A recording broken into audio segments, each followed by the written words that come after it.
Hi, everybody. Today's Tuesday, March 24th, 2026, and our dear friend or brother, Professor Marandi, is here with us. Welcome back, Professor Marandi. Thank you, Nima. It's always a pleasure being on your show. And once again, I just want to apologize to you personally because I always call you Nima, even though you're a university professor. Uh, Let me start with the new head of the Supreme National Security Council of Iran, which was announced hours ago. His name is Muhammad Baqir. Let me Muhammad Baqir Zulqadr. We know that he is, the former IRGC commander, and he's so prominent in Iran. But outside of Iran, within the English, our audience, mostly from out, from the West, they don't know who he is and what is his position and how close he is to the supreme leader of Iran. What are his policies toward the ongoing war with the United States? What can we learn from his understanding of the current war between Iran and the United States?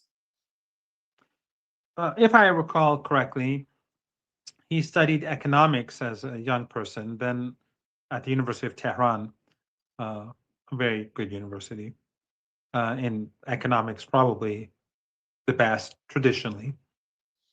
I think he also did his MA in economics, and I think then he went and did military college or that sort of thing. So he's highly educated. He fought as a volunteer in the war, and then joined the guards and fought throughout the war. So he's a war hero. He's had key positions throughout these decades, and more recently, he was at a high-ranking position in the Expediency Council, which deals with all issues literally in the country, local and international. So he's a very good choice. Dr. Larijani, of course, is a loss. Uh, he did a fantastic job, but this is also a very good choice. I think it's clear that Iran's policy under Ayatollah Said Mojtaba Khamenei is that of continuity. It is clear that Iran is going to uh, take a tough approach in this war. It will continue to take a tough approach. It's not going to accept any ceasefire because a ceasefire basically means that Trump and Netanyahu will go back to the drawing board, rearm, and start killing kids again. That's not going to happen. So Iran is going to continue down this road and change the facts on the ground, so that the Persian Gulf region in future will never again be a platform to murder Iranians. The regimes, the Arab family dictatorships, if they last, they will have to they can no longer be allowed to provide bases for uh, conspiring against Iran. As we speak, Nima, this is some people thing that many people don't know. Qatar, the Emirates, and Saudi Arabia, not only do they provide airspace, and that's what all of them do, and allow them to fire from their territory and and and uh, and use their air bases like Saudi Arabia does and Jordan does, but they also fund the war. These three countries, I don't know about Kuwait and I don't know about Bahrain, but the Emirates, Qatar, and Saudi Arabia fund the war. They pay the United States. They help. They give financial assistance for the war. That's what they've been doing since the beginning. So they have lots of blood on their hands, and they're aggressors.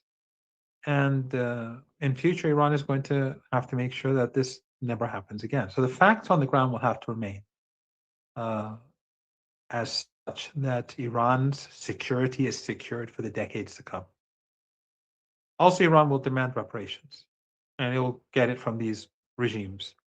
Uh, they've and this is not the first time that they've betrayed Iran. When after the revolution, when the U.S. encouraged Saddam to invade Iran, to invade our country, they gave him hundreds of billions of dollars to carry out the war. Those chemical weapons that the Germans gave to Saddam to slaughter so many Iranians, and I survived 2 chemical attacks myself, and many didn't survive. Uh, the money came from those hundreds of billions of dollars that these countries gave them. So, and then General Soleimani, who was the great hero who stood up against ISIS and Al Qaeda, uh, how was he murdered? The drone took off from Qatar. So all these regimes are complicit in all the actions of the United States.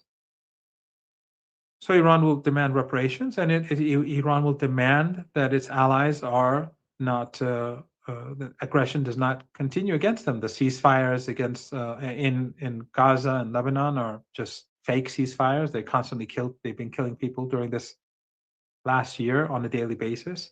That will have to end. So there are key demands that the Iranians make, and until Iran feels that real change hasn't been brought about, it will continue to fight.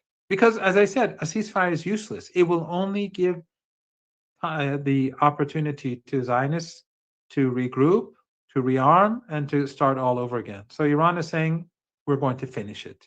Because 8, 9 months ago, we defeated them. They begged for a ceasefire. Netanyahu, as we all know, he was begging Trump to save him, as Steve Bannon said.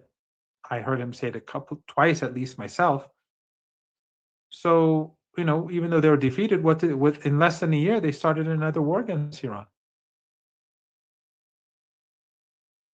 Professor Marandi, yesterday Donald Trump suddenly came out and he said, after issuing an ultimatum of 48 hours that he's going to attack the infrastructure, power grids in Iran, then he said he's going to extend that to 5 days because there are negotiations going on between Iran and the United States, and the negotiations are so positive and there's heading. What has happened, and what is your understanding of what Donald Trump is doing?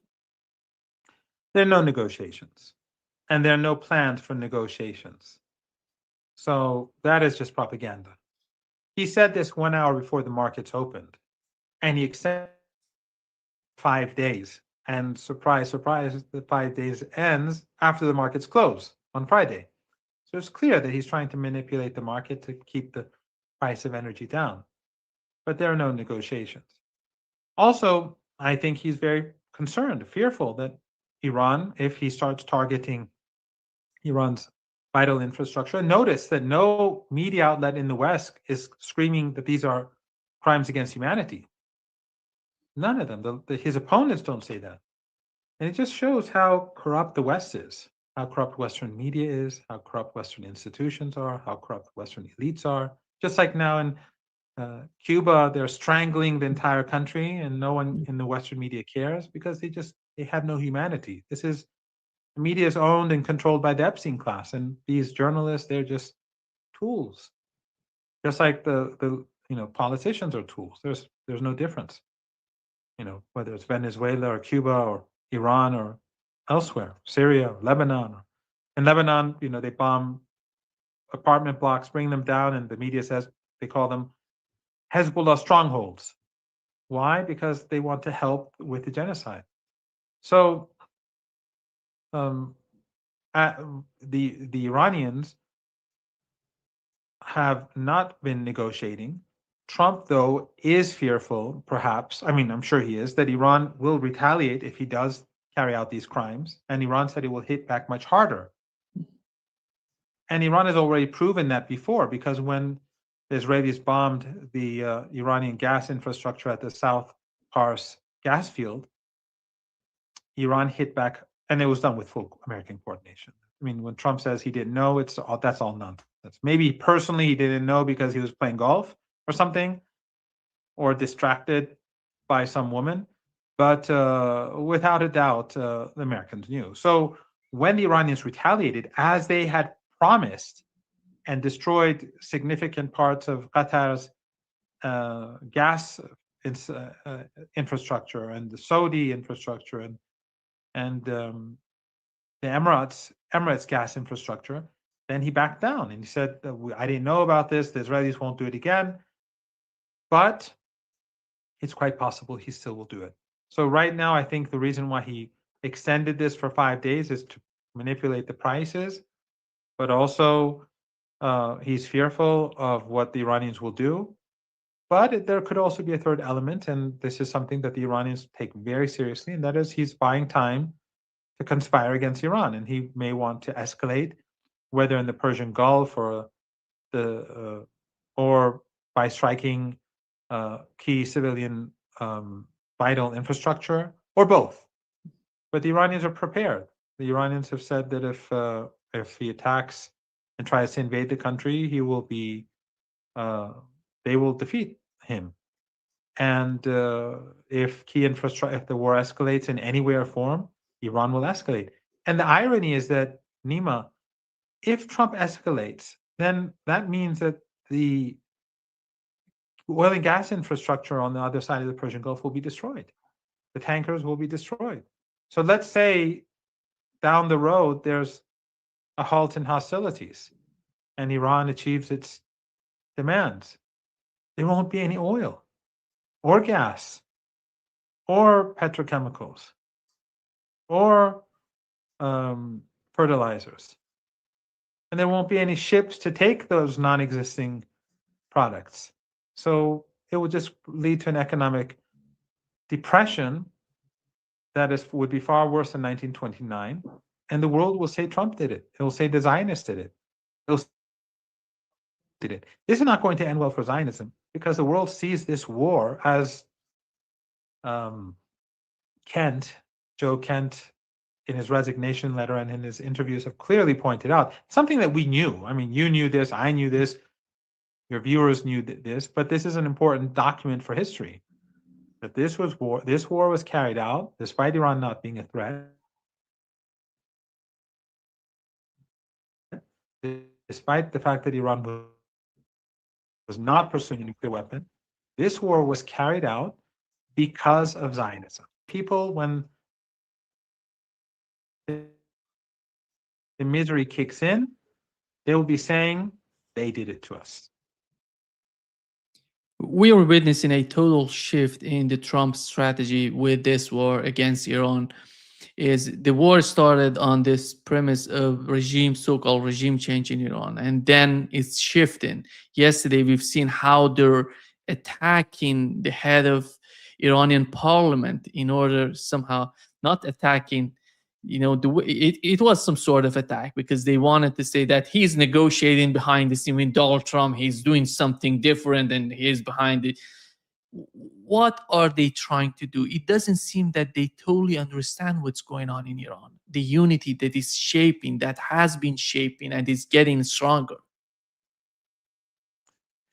Yeah, it is possible, although it's so poorly done that it's difficult to be sure that he was trying to divide the Iranians or not.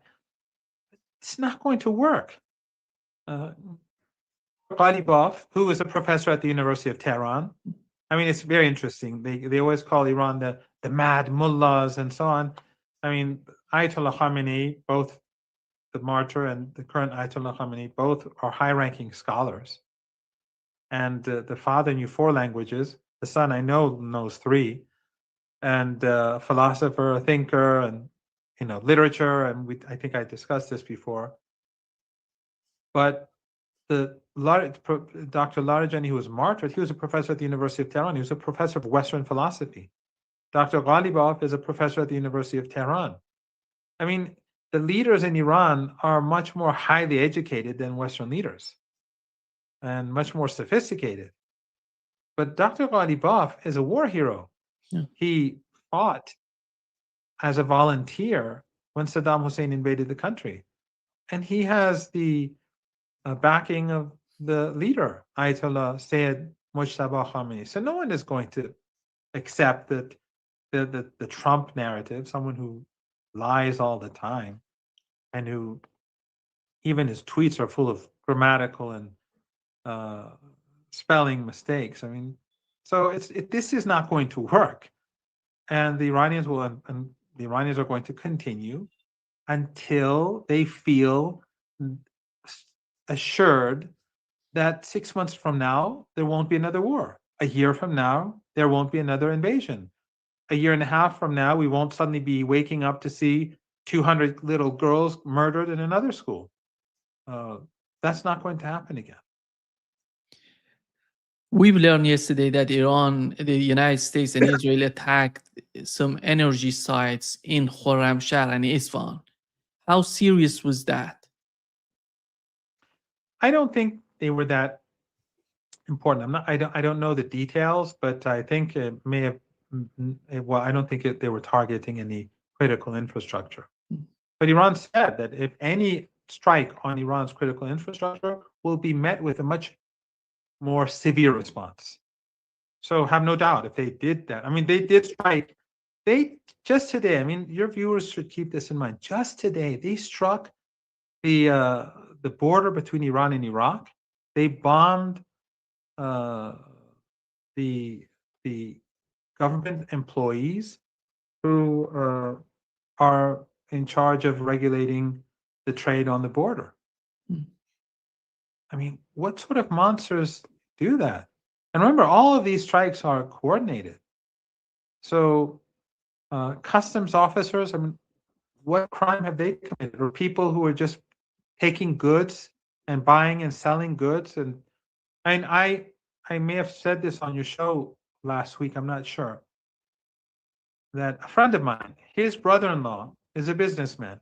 He hired two truck drivers. I mean, the truck drivers own their own trucks to take goods from his city to another city, or vice versa. I don't know. They bombed them and killed them. Two ordinary truck drivers. I mean, this is the viciousness of the Trump regime and the U.S. armed forces. They're a bunch of criminals. These pilots, they're like Zionists. They just slaughter and kill. They bomb ambulances. They do double. They've done many double tap attacks. I tweeted one of them. I'm sure you saw that woman who survived the first strike and she was filming and then she was killed.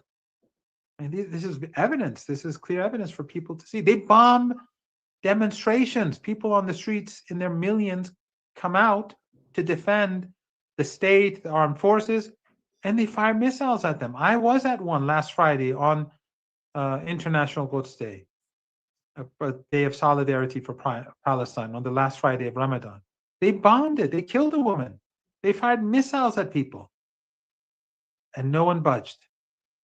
People stood their ground. I've never seen such a thing. I've never heard of such a thing in my life. No one there was no stampede. No one ran away, and it was documented. And Western media doesn't show it. Why? Because they're tools of empire. I mean, I don't know if you know. Or I think I told you, but right now there's I think 5 days ago, roughly, there's a verified Twitter account that and with paid partnership. The tweet is still there. They're fundraising $1 million to kidnap me. And of course, that means they'll torture me and kill me. Of course, they'll murder me. Despite the fact that many, many thousands of people have complained, if anyone checks the tweet, it's clear, and so I. Musk refuses to remove it. His employees refuse to remove it. It's open warfare against people. They want to silence the resistance. They want to silence those who criticize the Western Empire. It's not just murdering little girls at school and blaming the Iranians. I mean, what Trump did was he tried to say that Iran fired Tomahawk missiles at their own school. And Western media didn't care. They don't care. And these are the same lies that we hear about Iran for the last 47 years. And just like they send in those terrorists, they arm them, they create an armed uprising, 3,170 people are killed. Then they blame Iran. They brought in the terrorists. They slaughtered hundreds of police officers and volunteers on the streets. One of the police officers, as they were killing him, his wife called him, and these terrorists answered the phone and said, "We're slaughtering your husband. And slaughtering your husband." That's who these monsters were. And then they blame Iran. But young kids, a lot of these young kids who were fooled by the Western narratives, these, some went on the streets and got involved in this. Not like that they carried arms like the terrorists, but they were on the streets misguided. They see what the West is doing. They see what the Israeli regime will do. They see they bomb hospitals and schools, and then they try to blame Iran for, and so they're waking up to reality. So this is how the West works. I can be threatened. They are no one, not a single Western. I know many journalists, as you know, they've spoken to me during these 20 some days. They follow me. Not a single Western journalist has called me to ask me what's going on. Not a single person condemned this. Not a single person is investigating. No one in Western governments. That's just how it is. But of course, I'm going to continue. I'm going to continue to do what I do. When these young kids on the streets, they are they cannot intimidate them as they're firing when they fire missiles at them. I mean, who am I to go and hide somewhere when these teenagers are standing their ground against empire? So this is the reality of the Western Empire that we're experiencing. It's becoming more ugly, more unpredictable, more ruthless, but it is collapsing. There are two articles in the Wall Street Journal and New York Times, both pointing out that Saudi Arabia and UAE are somehow, as you've mentioned, not facilitating. They're part of this war. And when do you see that moment Yemenis and Ansarullah join the fight? It doesn't seem that Iran needs them as we talk right now, but do you see any time down the road they're joining the fight? We know that how fragile these governments are in their countries, and that could be some sort of regime change in their countries. I think that's a Oh, serious, you know. yeah, of course. I mean, Iran didn't start this war. This war was initiated by Trump and his allies, just like the 12-Day War.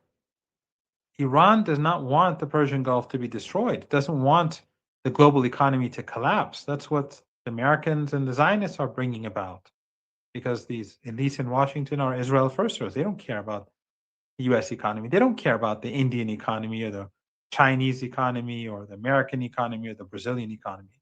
They couldn't care less. It's all for Zionism and the Israeli regime. They'll sacrifice America for Israel. Iran doesn't want escalation. Iran wants the Persian Gulf to be a center for commerce, trade, where people get better lives through business and trade and interaction. So Iran did not start the war, and Iran is not escalating the war. But if the Trump regime and the Netanyahu regime, and they're one and the same, there's no difference. If they escalate, Iran will escalate much further. And they've already proven this. When they struck the gas installations, the Iranians said, we'll strike back much harder. And they did.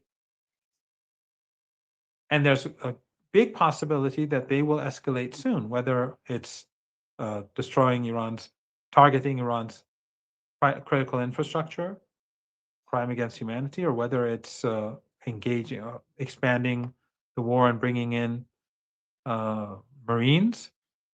Either way, then Iran will escalate in a much bigger way than the US and the Israeli regime escalate. And they will destroy those assets, those oil and gas assets, and electrical power plants on the other side of the Persian Gulf. And then that's the end of Trump's presidency, because we'll go into global economic depression. They will not be able to sustain the war. People in the United States will be up in arms. He will fail. I mean, it will come at a great cost, obviously, to the world, to Iran, but he will fail. So hopefully he will be convinced to go down a sane path, but he's not very sane or stable. So who knows? But Yemen, there's no need for them to engage now, because so far the war has failed. But if it escalates, the escalation can lead to Yemen being directly involved. They've already said they're going to get involved. And the Iraqis are engaged, but they can go far further. Iraqis can sweep into the Arabian Peninsula. They can take Kuwait in a day. and we'll support them. They can go down south, and Yemen can go deep inside what is today called Saudi Arabia. I mean, after all, it's named after a family. Why would do you think the Saudi people are going to sacrifice themselves for a country that's named after a family? So, I mean, the Emirates is like 1 million passport holders. What are they going to do? Saudi Arabia has already lost the war against Yemen, even though they had the entire region behind them and the world. 7 years of genocidal uh, war against Yemen. The Americans blocked the Red Sea to impose starvation. The entire region, including Qatar and Turkey, were part of the genocide until Saudi Arabia and the Emirates turned against Qatar, and then Qatar tilted away, and so did Erdogan. But they had the entire world behind them, and ultimately, after 7 years, the Yemenis forced them to kneel, and they accepted a ceasefire after Yemen started destroying their key oil installations. Saudi Arabia and the other Arab regimes can no longer export oil from the Persian Gulf or gas. And the Emirates cannot export gas from outside the Persian Gulf. There's only Saudi oil that is going through pipelines to the Red Sea. That can be stopped at any moment. At any moment. And then the oil crisis is going to get much worse, even though it's getting more worse by the day, because this shortage is accumulating. It's getting worse and worse. People, I mean, they're using um, they're using um, different means to like it's like aspirin but it's getting worse, and they're not dealing with the problem as they should. And if they escalate, it's going to get far worse. So Saudi Arabia is very vulnerable. If they want to escalate, they will bring collapse upon themselves, because right now Iran is showing restraint. Again, Iran did not start the war. Iran and its allies did not want this war. But if the other side escalates, this side will escalate much further. And if the Saudi Arabia and the Emirates push harder, then that gives Iran the opportunity, and its allies the opportunity, to deal with them in a very different way.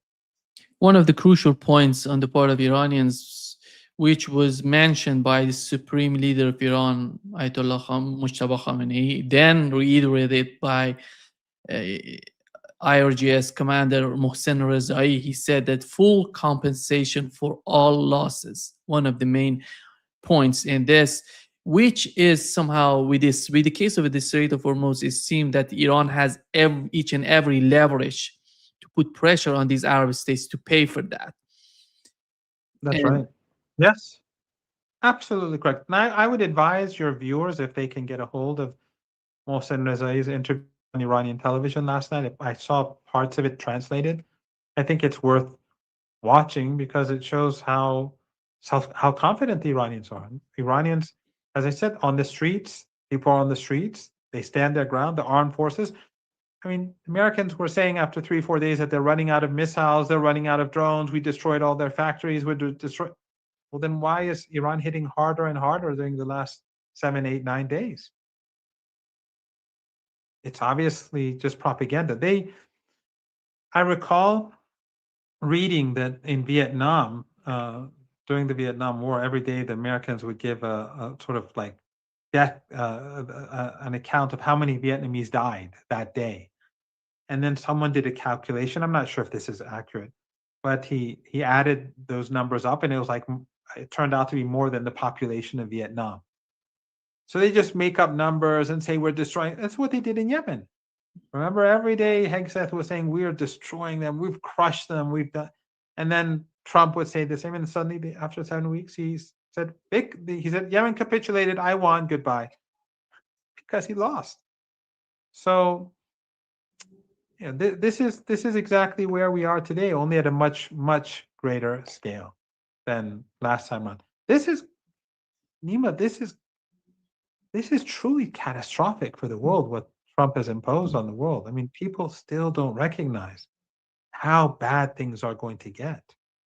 And there's no way that the Americans are going to be able to open the Strait of Hormuz and have oil and gas and petrochemicals get through.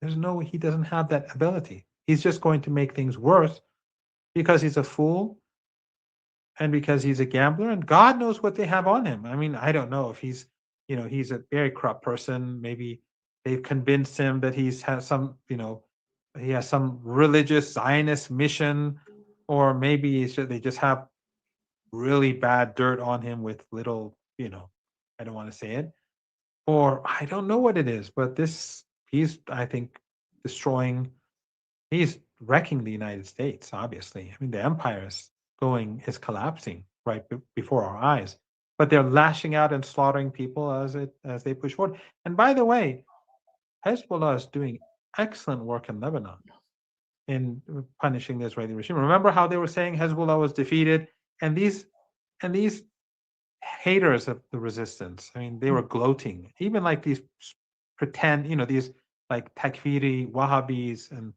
Salafis who pretend to support Palestine, but they don't do anything for anyone. And they're back funders, which we know which regimes they are. And no need to go there. But they were gloating when Hezbollah gave all those martyrs, and like the government of Lebanon was against Hezbollah as they are now, but they still stand their ground against Zionism, and they were gloating.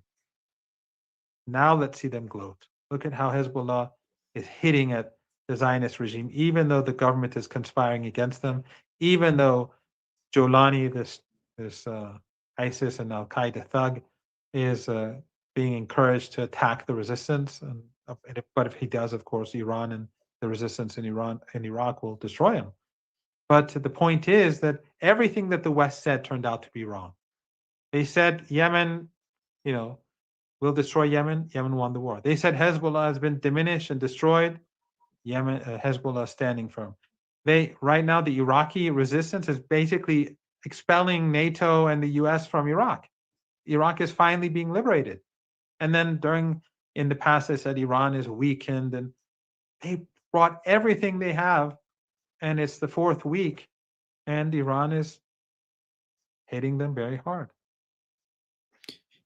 You mentioned the situation in Syria. It doesn't seem that Jolani gonna be in a good position because something is happening in Syria and the people are not happy with Al Jolani. If he joins the fight against Hezbollah, he's gonna see some sort of resistance from within coming to.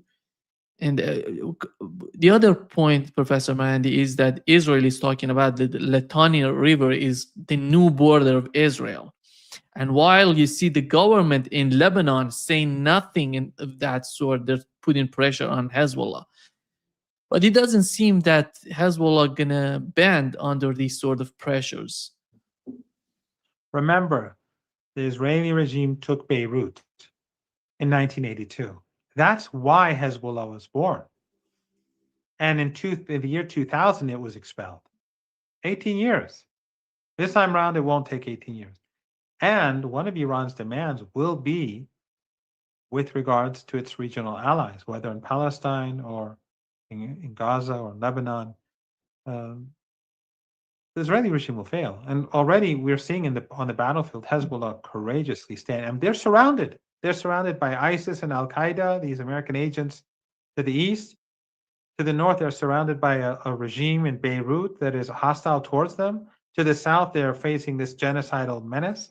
The Mediterranean Sea, basically controlled by pro-genocide NATO, yet they're standing their ground. They are an amazing people, and they've done this. Remember, they started this resistance in 1982 to expel their country of the occupier, and during the past couple of years, they were fighting against the Israeli regime to stop the genocide. They were sacrificing their youth and their women and children to stop kids being killed in Gaza. These are the heroes of our era, whether it's the families of the resistance and the resistance in Lebanon, or those in Iraq or in Yemen, or these young men and women who, when US pilots, Israeli regime pilots, are firing missiles at them while they're protesting and standing in the streets in defense of the country, they don't budge. These are the heroes of our time. And if the West If there was any real journalists in the West, they would write something about their heroism, but they're a bunch of cowards. As I said, Elon Musk allows them to use his platform to fundraise $1 million to kidnap me. Just because what? What am I doing? I'm just speaking out. I'm just saying the truth. They can't tolerate it. He won't remove it because he supports terrorism. And not a single journalist has contacted me. Not a single media outlet is saying, "What are you doing?" No one. That's how it works. And they've exposed themselves. But people are waking up. People in Iran, people across the world, they're waking up to the reality of this empire. And I think that is the best thing that has happened in the last 2.5 years. The last 2.5 years have been very painful for everyone to see the suffering and to watch the suffering. And, I mean, I've had so many posts moved from my Twitter account. Like I would post kids like when they would collapse the buildings in Gaza, you'd see the legs of children hanging out from under the rubble, but crushed. They're all dead. And then I wrote Western civilization. And then they would lock me out of my account and say, you have to remove this post. So I can't criticize Western regimes for for the genocide in Gaza, but someone can fundraise an organization, an Israeli-Ukrainian organization can fundraise to kill me, to kidnap and kill me, to torture me. That's how it is. But again, I'm not going to be intimidated because why should I can't. Why, when those young teenagers in Iran are not intimidated by US missiles, I have no right to be intimidated. Yesterday, New York Times reported again that Pentagon officials are weighing the development of airborne troops to be sent to Iran, to be on the ground fighting Iranian. When it comes to the Khark Island, what is the assessment on the part of the Iranian IRGC and army if they go in that direction, or if it's somewhere else in the close to the Strait of Hormuz? What is the strategy? What is the plan on the part of Iranian to counter that? Two things, Nima. One is that the Iranians will strike them with missiles and drones and other capabilities day and night. And they'll be vulnerable, especially if they go to an island. Especially Khark Island is very flat. I've never been, but that's how it is. They will fail. But more importantly, what will they achieve? They will only cause Iran to escalate. And escalation means permanent destruction. Why do they want the Strait of Hormuz open? To get their oil and LNG and so on. Well, if there is none, then the Strait of Hormuz is not of any use. Trump has, instead of being a sane actor, he's an insane actor. And I think it's because either they have a lot of dirt on him or they've just convinced him that this corrupt old man can redeem himself by pursuing an ethno-supremacist policy in the region and to help the master race or the chosen people to kill off the Amalek. I don't know what it is. But he's not going to succeed. There's zero chance of success. He's going to lose this war. And as I said, the Iranians are going to continue to fight until they're completely assured that there won't be another war again, for very understandable reasons. So attacking these islands will only make the situation worse. And as I said, Iran doesn't escalate. They are escalating. But Iran's response to escalation will be much greater escalation. And Iran and its allies have many cards to play with. The destruction of the infrastructure on the other side of the Persian Gulf, permanent destruction, the tankers, everything, just end these countries, these regimes forever, for good. And then Yemen, Iraq. again, the people around Trump, they don't care about the American people. They don't care about the global economy. They don't care about India or Russia or China or Brazil. They don't care about anyone. They only care about Israel and Zionism. And so that's why we are where we are. Otherwise, there's no logic behind the continuation of this war. We had the American two aircraft carriers. One of them is far away from the Iranian coast. The other one is simply in Greece because they have a lot of difficulties, a lot of problems. And on the other hand, Donald Trump is asking Europeans to, to engage in a conflict, in a war in the Strait of Hormuz, because he wants Europeans to die for the agenda that the United States and Israel have against Iran. Do you think that the war in, because the escalation, you've seen the escalation, huge escalation happening right now, is somehow disappearing? Not only the two aircraft carriers, you see, as you've mentioned, the situation in Iraq, all these NATO countries withdrawing from Iraq, even the United States sending its troops to Jordan. These are signs for the Iranian army, for their assessment, for the ongoing conflict. That is, do you think that is gonna be one of the assessment, going to be that the war of attrition is going in the right direction for Iran? Yes, but again, the decision makers in Washington, it's not clear how sane they are. I mean, if they were rational, they would understand that, look, Hezbollah is hitting the Israeli regime hard. Yemen, we already lost them. Look at what's happening in Iraq. They're kicking us out of the country. And Iran, we thought it would be 24 hours or 48 hours, and they're hitting us back day and night. And the price of oil and natural gas and fertilizer and petrochemicals are going through the roof. You would think they would say, okay, let's cut our losses and leave and let's find a solution. But so far, they're not moving in that direction. Yes, they can kill more Iranians. They can kill more kids. They can make life, they can target Iran's vital infrastructure so that people would die, so that hospitals, like in Cuba, that's what they did. That they've done in Cuba. They've taken away the gasoline so that people will die in hospitals. That's what they're doing. It's intentional suffering, and Western media is silent about it. But Iran will hit back, and Iran will hit back so hard that the global economy will collapse. And the U.S. economy, bombs won't drop on the factories, but those factories won't be working anymore. Those companies won't be working anymore. There'll be a different world. So the devastation to the US economy would be catastrophic. But again, we don't see sane people in the White House. And Trump, I mean, when he's talking about, I mean, Trump wants the Europeans, as you said, to die for America's policy, which is for Israel. I mean, the Americans are dying for Israel. The Americans are losing out because of Israel, and they want the Europeans to be a part of this. But didn't he just obliterate Iran already? He said Iran's been defeated. Now he's calling on everyone to help him. And then he says, well, I don't need them. But then he threatens to destroy the lives of all Iranians and obliterate Iran, mass murder. And no one in the West says anything. I mean, he talks about mass murder, and no one in the West says a word. And no major Western media outlet is screaming about this.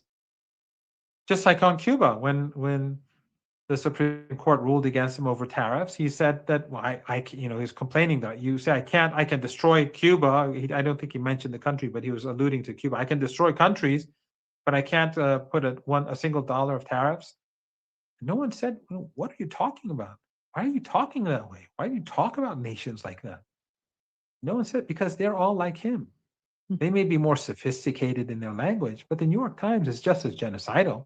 I mean, after all, they supported the genocide in Gaza and the genocidal attacks in Lebanon and the illegal war against Iran, the unprovoked war against Iran. So they're not any different from him when it comes to morality. But in any case, the point is that we are not dealing with sane actors, and he is always lying when he speaks about negotiating with Iran. Just another lie, and he'll just go on to the next lie. And it's like when he said I obliterated Iran, and then he's begging for people to come in, and then he threatens. He said I don't need you, and then he threatens to kill all destroy Iran, and then he backs down and says, well, we have these great negotiations happening. How can you negotiate with him? Mm. It's not possible unless the facts on the ground change, so that that in future Kuwait, the Emirates, Saudi Arabia, Bahrain, Qatar will not be used as tools against your country. If the facts on the ground change, then everything changes. We know that the war in Ukraine has reached to a point that Russia says no ceasefire. It seems that Iran is in the same position right now. They don't consider ceasefire as a viable choice for them. And how long, from what you've seen so far, how long does it take for the American to understand the situation, or the Iranians to achieve what they're trying to achieve on the battlefield? I don't know. That's a very good question. But did you or I ever think that the proxy war in Ukraine would last 4 years? I didn't. Mm, I thought it would last a year and a half. mm. When it started, I never imagined that, it'd be over 4 years, and who knows how long. I don't know how much longer it'll last. But ironically, what the United States has done, as you know it better than I, is that they've empowered Russia, and they've made the situation in Europe even worse, because Europe no longer has Russian gas or oil, nor does it trade with Russia, and Russia's exports are going to earn a lot more money than before. So the war in Ukraine is going to get worse. But the Russians, as they rightly pointed out, that a ceasefire is of no use to us. We have to have a settlement. And for Iran, there has to be a settlement. And that settlement has to mean that the United States cannot just wage wars against Iran or its allies and get away with it. So the security structure in the Persian Gulf region will have to change fundamentally. And of course, there will be the constant uh, compensation that Iran will get, and they have the Strait of Hormuz to use to get it. And this change will have to include Iran's allies across the region. You mean the security architecture between Iran and the Arab states without the United States That's and right. Israel being. That's right. I mean, Iran has no problem with the Arab regimes, whether they continue to exist or new people come to power. Iran has no problem with them having relations with the United States or the UK, or with whom, whatever oppressive regime they want to be associated with. That's none of our business. But they cannot be platforms for war against Iran. That's over. That is the big mistake that Trump made, because now Iran is going to force this change. They can live their lives, they can do business, they can do whatever they want, but they can't be platforms for aggression. And no one in Iran. It's an insult, again, as I said earlier. It's an insult to our intelligence whenever the Qataris say we're neutral.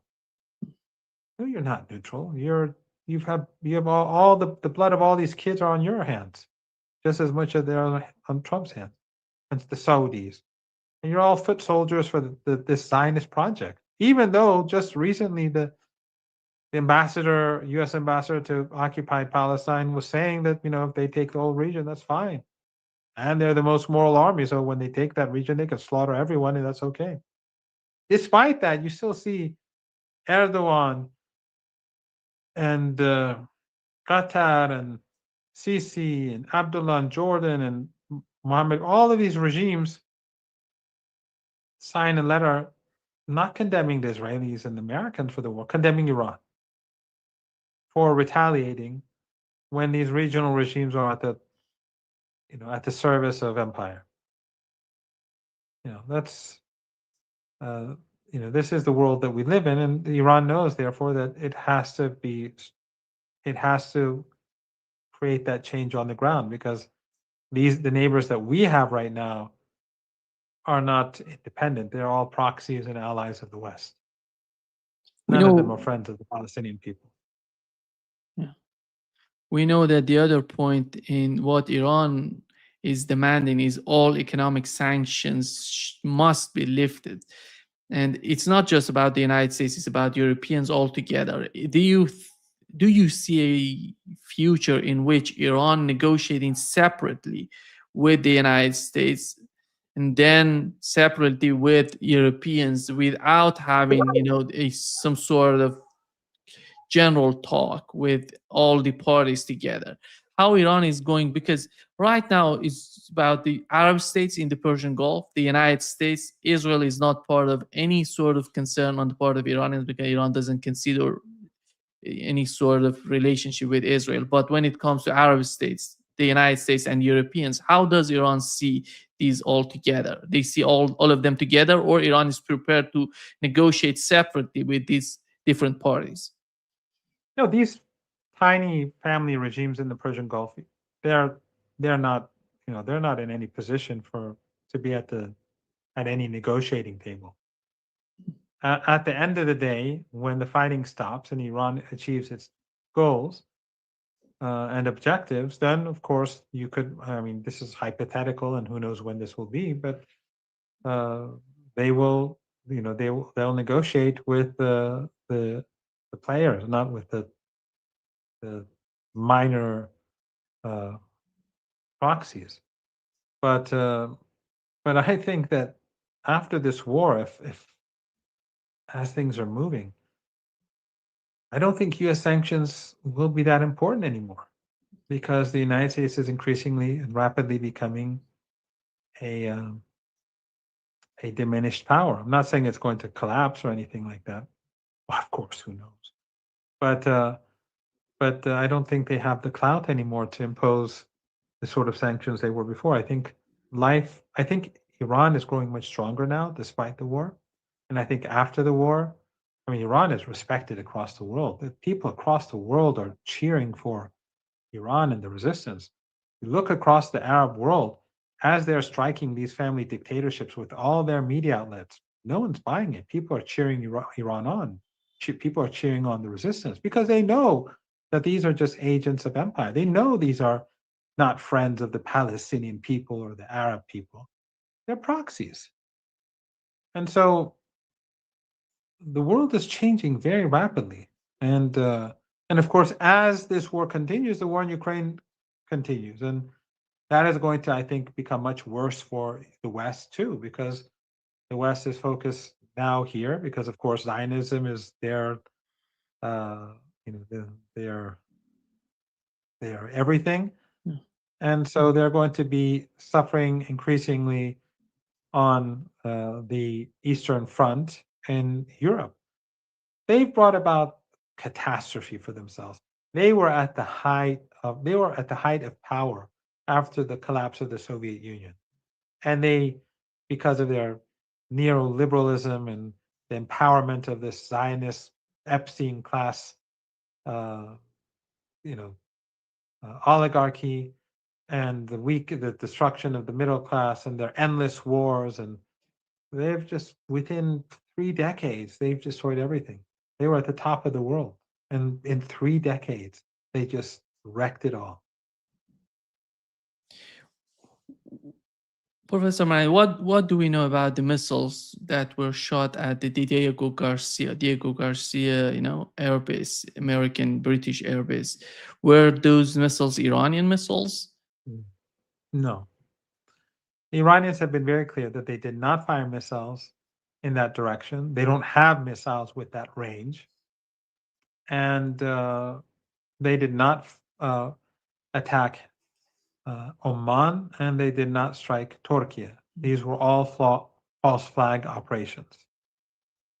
So Iran did not say they did not strike uh, Kuwait or Qatar, but they said specifically that these were false flag operations. And I think the first report that came out of with regards to Diego Garcia came from the Israeli regime. How would they even know? They don't have, So yeah, I think it's clear that they were trying to raise tensions, and as they always do.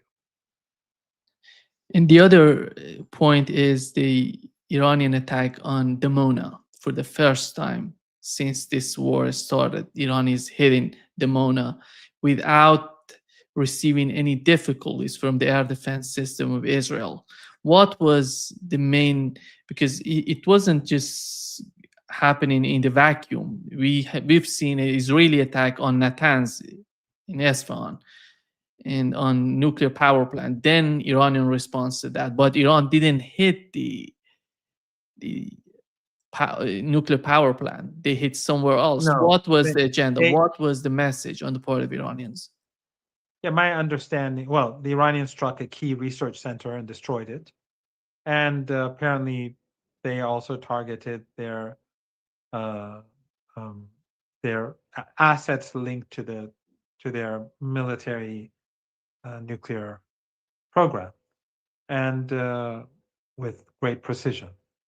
And right now, Nima, the Iranians, they control the skies over Israel, over occupied Palestine. The air defenses are depleted, and they are stealing whatever they can. The Americans from Korea. I mean, they've hurt Korea. They've imposed air defenses on Korea that hurt Korea's relationship with China, and now they're taking it away from them. It just shows they don't care about Korea. They don't care about anyone. They only care about this supremacist, monstrous regime in Palestine. So the Koreans should be thinking more carefully about the future of their relationship with the United States. Yeah. Thank you so much, Professor Marandi, for being with us today. Great pleasure, Thank as always. It's a great pleasure being with you, Nima. It's a great pleasure speaking with your audience, and I hope everyone prays for the children of Gaza and Cuba and Venezuela and Lebanon, Palestine and Syria and Iraq and Iran and Yemen. And the days are dark, but hopefully, with uh, God's help, the empire will be forced to retreat. Thank you.